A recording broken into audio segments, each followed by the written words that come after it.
आदरणीय प्रधानमंत्री नरेंद्र मोदी जी, सादर नमस्कार। लगातार तीसरी बार प्रधानमंत्री बनने की बधाई। हम आपके करोड़ों समर्थकों में से एक हैं। मोदी जी, 4 जून को जब लोकसभा चुनाव के परिणाम आए तो हमें भी बहुत झटका लगा था। हम समझ रहे थे कि सरकार तो आपकी ही बन रही है, लेकिन मन की भावनाएं कुछ वैसी ही थीं जैसी वाजपेयी सरकार 1 वोट से गिरने और 2004 में मिली अप्रत्याशित हार हो। करोड़ों भारतीयों को ऐसा लगा मानो देश किसी गड्ढे में जाने से बाल बाल बचा है। धीरे धीरे उस सदमे से हम बाहर आ रहे हैं, इस आशा में कि जो गलतियां हुई वो सुधारी जाएंगी, इस विश्वास के साथ कि मोदी है तो सब ठीक हो जाएगा। और इसी भरोसे पर हम कुछ ऐसी बातें आपसे कहना चाहते हैं जो थोड़ी चुभने वाली हो सकती हैं। आशा है आप उनके लिए हमें पहले से ही क्षमा कर देंगे। मोदी जी, एक समाज के रूप में हमारे अवचेतन में कई प्रकार की असुरक्षाएं हैं। हम वो समाज हैं जिसने अपने शत्रु को 17 बार युद्ध में पराजित करके क्षमा कर दिया, लेकिन 18वीं बार जब हम हार गए तो उन्होंने हम पर कोई दया नहीं की। हमें पानीपत की वो तीसरी लड़ाई भी याद है जब मराठा सेना के साथ 40,000 हिंदू महिलाएं और बच्चे भूखे प्यासे मार दिए गए थे। कोई उन्हें बचाने नहीं आया। उस विश्वासघात को भी हम आज तक नहीं भूले जब देश की स्वतंत्रता के नाम पर मुसलमानों को 1/3 भूमि दे दी गई। इसके बावजूद उन्हें यहीं रोक लिया गया और ये पाप करने वाले व्यक्ति को हमारे सिर पर राष्ट्रपिता बनाकर बिठा दिया गया। कोई सत्य को बोल दे तो आप उसे मन से माफ नहीं करते। हम बार बार छले गए, कभी शत्रुओं द्वारा तो कभी अपनों द्वारा। प्रधानमंत्री जी, 2014 में जब आप आए तो सदियों के दबे कुचले हिंदू समाज ने आशा की एक किरण देखी। लगा कि अब सब ठीक हो जाएगा। हिंदुओं की इस पुण्य भूमि के टुकड़े टुकड़े करने के षड्यंत्र बंद होंगे। कांग्रेस और उसके वामपंथी सहयोगियों द्वारा योजनाबद्ध रूप से थोपी गई दरिद्रता दूर होगी।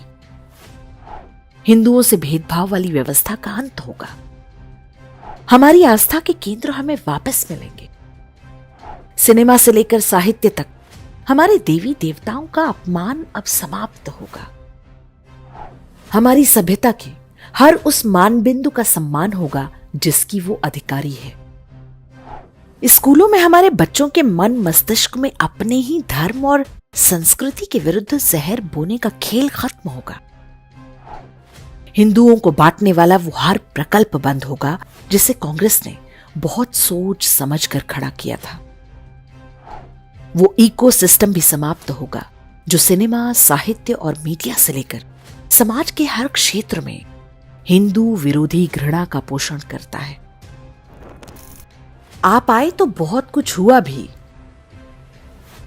देश भर में इस्लामी आतंकवाद पर बहुत सीमा तक नियंत्रण पाया गया।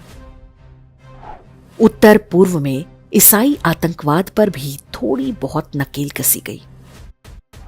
भ्रष्टाचार के नाम पर हमारी मातृभूमि के धन और वैभव की लूट बंद हुई। उस व्यवस्था का अंत हुआ जो सुनिश्चित करती थी कि हिंदू सदैव निर्धन रहे और अपनी छोटी छोटी आवश्यकताओं के लिए किसी मुल्ला या पादरी के जाल में फंसकर धर्मांतरण कर ले। देश ने पहली बार देखा कि कोई सरकार उनके भोजन, आवास, उपचार और यहां तक कि शौच की चिंता कर रही है। मोदी जी, एक सभ्यता के रूप में हम ऐसे ढेरों कामों के लिए सदैव आपके आभारी रहेंगे। जो कुछ आपने किया वो डूबती हिंदू सभ्यता के लिए तिनके के समान था, लेकिन लगातार कुछ न कुछ ऐसा भी होता रहा जो हमारे विश्वास को डिगा देता है। मोदी जी, अभी हम आपके पिछले 10 वर्ष की बात नहीं करेंगे। तीसरे कार्यकाल की शपथ लेने के बाद आपकी सरकार के आरंभिक निर्णयों को ही ले लीजिए। आपने प्रधानमंत्री आवास योजना के अंतर्गत 3 करोड़ नए मकान बनाने की योजना पर हस्ताक्षर किए। क्या आपको याद नहीं रहा कि पिछले कार्यकाल में जो 4 करोड़ मकान बनाए गए, उनमें से लगभग 35% लाभार्थी मजहब विशेष के थे। वही जो चुनाव में आपको हराने के लिए पूरी ताकत से जुटे थे। वे ही जो आबादी बढ़ाकर एक दिन इस देश को हड़प लेने का सपना देख रहे हैं। परिवार तो उन्हीं के बढ़ रहे हैं। आप किसी सरकारी एजेंसी से सर्वे करवा लीजिए, पता चल जाएगा कि 3 करोड़ मकानों में से आधे उन्हीं को मिलने वाले हैं। तो क्या यह कहना गलत होगा कि प्रधानमंत्री बनते ही आपने पहला निर्णय उनके विरोध में ले लिया जिन्होंने आपको वोट देकर जिताया? जम्मू के रियासी में वैष्णो देवी जा रहे तीर्थ यात्रियों की गलती केवल इतनी सी थी ना कि वे उस रास्ते से ठीक उस समय गुजर रहे थे जब आप शपथ ले रहे थे। क्या आपने उन लोगों के परिवारों को प्रधानमंत्री राहत कोष से कुछ देने की सोची? मन में विचार ही नहीं आया होगा। मरने वाले हिंदू थे ना। लेकिन 3 दिन बाद कुवैत में एक प्राइवेट कंपनी में आग से कुछ भारतीयों की जान गई तो तत्काल उन्हें 2-2 लाख रुपए देने की घोषणा हो गई। इसका कारण क्या है, क्या हम समझते नहीं? कुवैत वालों का तो कंपनी का बीमा भी रहा होगा। रियासी में जो मारे गए वे तो बहुत गरीब लोग थे। क्या जम्मू कश्मीर सरकार के थोड़े से मुआवजे पर उनके परिजनों की जिंदगी कट जाएगी? ये तो वो लोग रहे होंगे जिन्होंने आपको ही वोट दिया होगा, आपको अपने परिवार के सदस्य की तरह मानते रहे होंगे। क्या आपने उनके परिवारों का हाल जानने अपने मंत्री को भेजा? मोदी जी, आपकी शपथ के अगले ही दिन पाकिस्तान के सिंध में भगवान राम का मंदिर तोड़ दिया गया। वहां रखे रामायण और गीता को फाड़ दिया गया। आपसे तो कोई आशा नहीं थी, लेकिन आपके विदेश मंत्रालय ने भी हमेशा की तरह कोई बयान नहीं दिया। उन्हें यह कहने से कौन रोकता है कि यह नेहरू लियाकत पैक्ट का उल्लंघन है? यदि पाकिस्तान हिंदुओं को सुरक्षा नहीं देगा तो भारत भी मुसलमानों की सुरक्षा का आश्वासन नहीं दे सकता।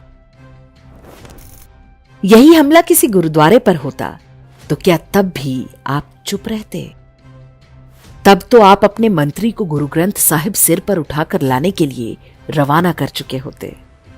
सिखों के लिए आपकी संवेदना से हमें कोई आपत्ति नहीं, लेकिन पाकिस्तान, बांग्लादेश या विश्व के किसी कोने में हिंदुओं पर हमला होता है तो वो संवेदना कहां चली जाती है? मोदी जी, आप देश का एजेंडा तय करने के लिए जाने जाते रहे हैं, लेकिन संविधान के मुद्दे पर कांग्रेसी दुष्प्रचार तंत्र ने आपको घुटनों पर ला दिया। पूरे चुनाव में आप सफाई देते रहे, उन्माद की सीमा तक पहुंच गए और कहने लगे कि डॉक्टर अंबेडकर भी संविधान को नहीं बदल सकते, किसी को संविधान को हाथ नहीं लगाने दूंगा, इत्यादि इत्यादि। डॉक्टर अंबेडकर के संविधान को बचाना ही है तो पहले उस 42वें संशोधन को रद्द कीजिए, जिसके माध्यम से इंदिरा गांधी ने संविधान की आत्मा को ही रौंद डाला था। आप संविधान में संशोधन नहीं करेंगे तो उन धाराओं को कैसे हटाएंगे जिनके कारण भारत में हिंदू दूसरे दर्जे का नागरिक बनकर रहने को विवश है? हम तो आशा लगाए बैठे थे कि आप आरटीई एक्ट हटाएंगे, जिसके कारण देश भर में हिंदुओं द्वारा संचालित हजारों स्कूल बंद हो चुके हैं। ये कानून हिंदुओं से कहता है कि या तो स्कूल बंद कर दो या धर्मांतरण कर लो। हम तो सोच रहे थे कि आप उस अनुच्छेद 25 को हटाएंगे, जिसके कारण धर्मांतरण हो रहे हैं और भारत को इस्लामी और ईसाई देश बनाने के सपने देखे जा रहे हैं। मोदी जी, अनुच्छेद 28 और 30 का क्या होगा, जो हिंदुओं को धार्मिक शिक्षा देने से रोकता है लेकिन मुसलमानों और ईसाइयों को छूट देता है? उल्टा आप तो एक हाथ में कुरान, दूसरे में कंप्यूटर टाइप बातें कहने लगे। क्या आपको पता है कि एनसीईआरटी की पुस्तकों में आज भी हिंदू विरोधी जहर हटा नहीं है? क्या हम समझ नहीं रहे कि वो आपकी प्राथमिकता है ही नहीं? उच्च शिक्षा पर आज भी पूरी तरह से वामपंथियों और इस्लामिस्टों का कब्जा है। आपको कोई ये बताने वाला नहीं है कि बिना वैचारिक स्पष्टता वाले चापलूस किस्म के लोगों को वाइस चांसलर बना देने से कुछ नहीं होगा।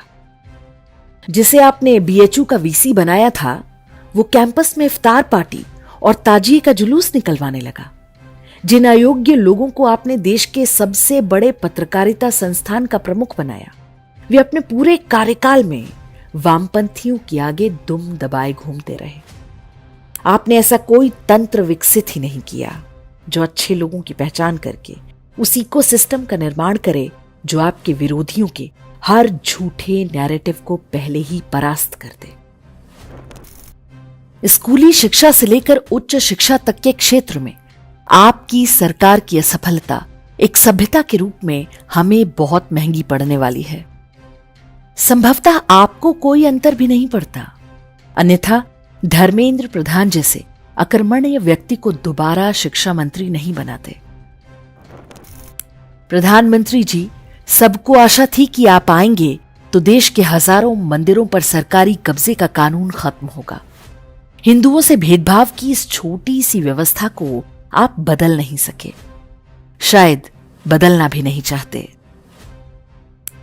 भारत में तेजी से बढ़ती मुस्लिम आबादी और हिंदुओं की घटती संख्या पर आपकी आर्थिक सलाहकार समिति की एक रिपोर्ट आई थी। देश भर में जनसांख्यिकीय परिवर्तन हो रहा है, विशेष रूप से सीमावर्ती क्षेत्रों में। एक राष्ट्र के रूप में हमारे अस्तित्व के आगे ये सबसे बड़ा खतरा है, लेकिन आपने उसे रोकने के लिए क्या किया? क्या आपकी सरकार मुस्लिम जनसंख्या के अनुपात को 1947 के स्तर पर ले जाने के लिए कोई दीर्घकालिक योजना बना रही है?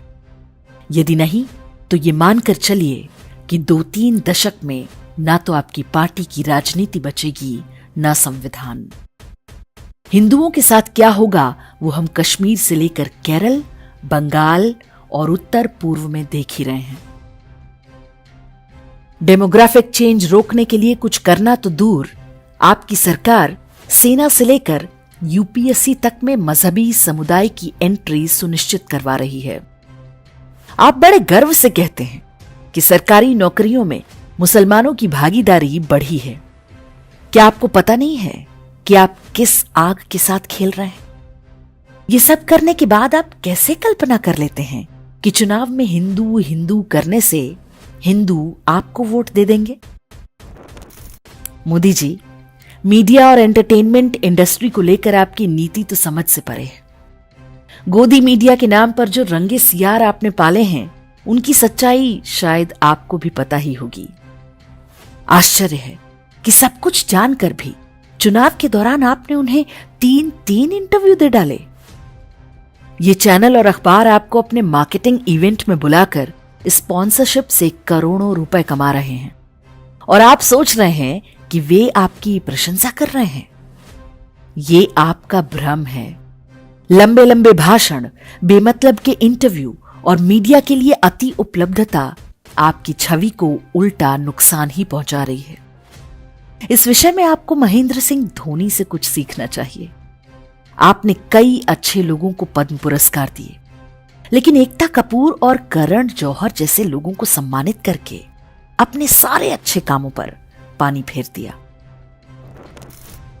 मोदी जी, कम्युनिकेशन का हर छात्र जानता है कि अपने बारे में थर्ड पर्सन में बात करना अच्छा नहीं होता है। जब आप अपने भाषणों में मोदी ये कर रहा है, मोदी वो कर रहा है जैसी बातें बोल रहे थे, तब क्या आपके किसी सलाहकार या सचिव ने बताने का प्रयास नहीं किया कि ऐसा ना करें? ये पंक्ति अहंकार की निशानी मानी जाती है। भारत को विकसित राष्ट्र और आर्थिक शक्ति बनाने के आपके प्रयासों पर हमें कोई संदेह नहीं, लेकिन ऐसा लगता है कि हिंदुओं के मुद्दे पर आपके पास कोई व्यापक और दीर्घकालिक रणनीति नहीं है।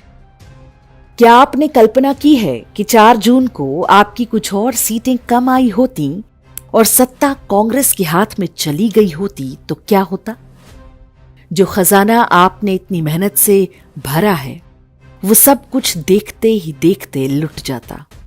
वैसे ही जैसे पुराने समय में हमारे राजा धन धान्य से राजकोष को भरते थे, और कोई विदेशी लुटेरा आकर सब कुछ लूट ले जाता था। 2004 से 2014 के बीच हमने ये होते हुए अपनी आंखों से देखा भी है। मोदी जी, कृपा करके कैमरे का मोह अब त्यागिए। पहली कैबिनेट बैठक का ये हाईटेक शूट विचित्र है।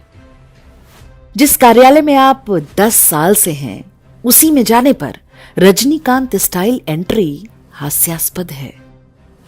ऐसी हरकतें अब रील बनाने वाले छपरी टाइप लड़के लड़कियों को शोभा देती है।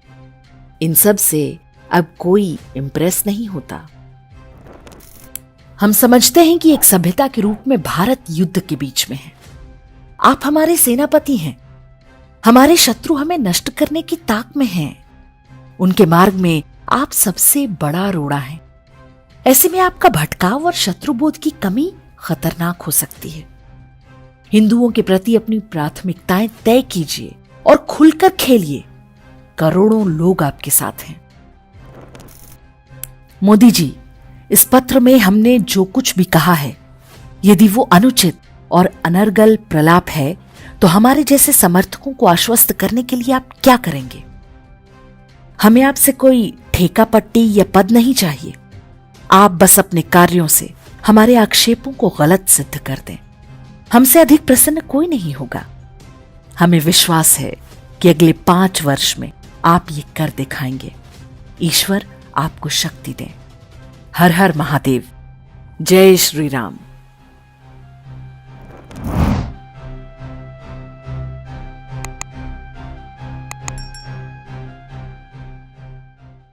इंडेक्स ऑनलाइन के वीडियो समाज को समर्पित हैं। आप इनको डाउनलोड करके जैसे चाहे वैसे प्रयोग कर सकते हैं। चाहे तो आप हमारे टेलीग्राम चैनल से जुड़ सकते हैं। वहां सारे नए पुराने वीडियो आपको मिल जाएंगे। हमारे सोशल मीडिया लिंक हर वीडियो के डिस्क्रिप्शन में होते हैं।